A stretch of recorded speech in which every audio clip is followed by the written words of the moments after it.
तो हम जो यहाँ के जीवात्माएं जो हैं, ये इस हेल में क्यों आए और इनको यहाँ से अगर बाहर जाना है तो उनको क्या करनी चाहिए? आपने कई बार बेसिक्स की बात की है, तो आप प्लीज थोड़ा इसके बारे में अभी आप हमें बताएं। ठीक है पार्थ, इसमें बहुत सिंपल सी बात है। आ, अब ये यहाँ पे नर्क है, मैंने बोला था many don't know they are in hell, मेरा ये वर्ड था मैनी डोंट। इसका मतलब ये था कि यहाँ पे ज्यादातर लोगों को ये भी सेंस अवेयरनेस नहीं है, ये सेंस नहीं है कि वो अभी नरक में है। ठीक है, और जबकि यहाँ पे बहुत सिंपल बात है कि यहाँ पे आपका लाइफ स्पैन बहुत छोटा है। ठीक है, लाइफ स्पैन आपका ज्यादा 80-100 ईयर्स है, बहुत कम लाइफ स्पैन है। उतने से लाइफ स्पैन में भी आपको इतनी डिजीजेस होती हैं, आपको इतनी प्रॉब्लम्स होती हैं, इतनी ट्रबल्स होती हैं उतने से लाइफ छोटे से लाइफ स्पैन में। ठीक है, तो ये तो बहुत क्लियर बात है कि ये कोई स्वर्ग में तो नहीं होता। स्वर्ग में तो आपका life span thousands of years होगा, 11,000 साल, 20,000 साल, 50,000 साल। उसके बाद उसमें भी आपको कोई डिजीज नहीं होगी, मतलब आप एक ब्लिसफुल एग्जिस्टेंस जिएंगे जिसमें आप पे कोई प्रेशर नहीं है।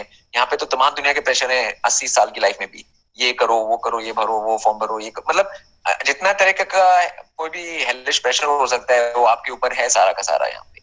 तो उसके बाद में आपको समझ में नहीं आ रही कि ये नर्क है, तो मतलब ये तो आप में कॉमन सेंस बिल्कुल है ही नहीं। और जिनको अगर पता चल जाता है कि हाँ ये नर्क है, उसके बाद उनको अगर ये सेंस आ जाती है फर्स्ट, तो उनको ये पता चलना चाहिए कि वो यहाँ पे इसलिए आए हैं कि उनका जो बिहेवियर है वो जो स्वर्ग है और जो हायर रेल्म्स है उसके लिए ठीक नहीं है। मतलब वो उन्होंने वहां पे मिसबिहेव किया है, उन्होंने ठीक व्यवहार नहीं किया है ऊपर, इसलिए उनके व्यवहार के कारण वो यहाँ पे आए हैं। तो उनको अपना व्यवहार बेटर करना पड़ेगा ऊपर जाने के लिए वापस।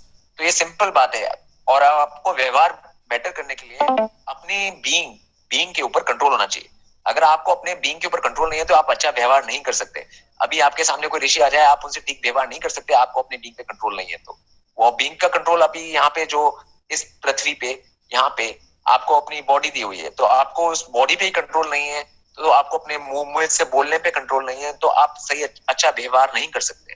तो ये जो कंट्रोल लाना है, बेसिस का मतलब है अपने बॉडी के ऊपर कंट्रोल लाना। मतलब आपको अपनी बॉडी पे पूरा कंट्रोल है कि वो क्या करेगी, कब क्या बोलेगी, कब क्या कैसे करेगी, क्या करेगी, ये आप पे कंट्रोल लाना। फिर उसके बाद उसको अपने व्यवहार में लाना, क्योंकि ये पूरे ब्रह्मांड में बहुत सारे बींग्स हैं, मतलब बींग्स ही बींग्स हैं, और हर एक बहुत सारे बींग्स डिफरेंट लेवल पे हैं। तो आप जब बींग से डील करेंगे तो आपको हर तरह के बींग से डील करना पड़ेगा, अपने से लोअर, अपने से इक्वल, अपने से ऊपर। तो आपको सही व्यवहार पता होना चाहिए कि हर एक के साथ क्या सही व्यवहार है। तो जब आपको व्यवहार पता चल जाएगा तो आप इस नरक में से निकल जाएंगे, आपको हायर रेल्म्स की एंट्री मिल जाएगी, आपको स्वर्ग और ऊपर के जितने भी लोग हैं उनमें आपको जाने दिया जाएगा, क्योंकि आपको व्यवहार करना आता है। तो आप जो भी यहाँ पे फंसे हुए हैं वो खाली इसलिए फंसे हुए हैं कि उनको ऊपर जो लोग हैं उसके उसका जो बिहेवियर रिक्वायर्ड है, उसके लिए जो व्यवहार रिक्वायर्ड है उनको नहीं मालूम। तो उनको वो सीखना है, वो सीखने के लिए ही आप यहाँ पे जन्म लिया है आपने। ओके, तो ये एक टाइप ऑफ स्कूल है। हाँ हाँ। हाँ, और तो अगर आप वो नहीं, जैसे आप नहीं पास करोगे तो वो आपको वो बार बार वो वापस भेजते रहेंगे, जब जब जितनी बार आपको कितनी भी लाइफ टाइम अगर लग जाए उसको समझने में और करने में।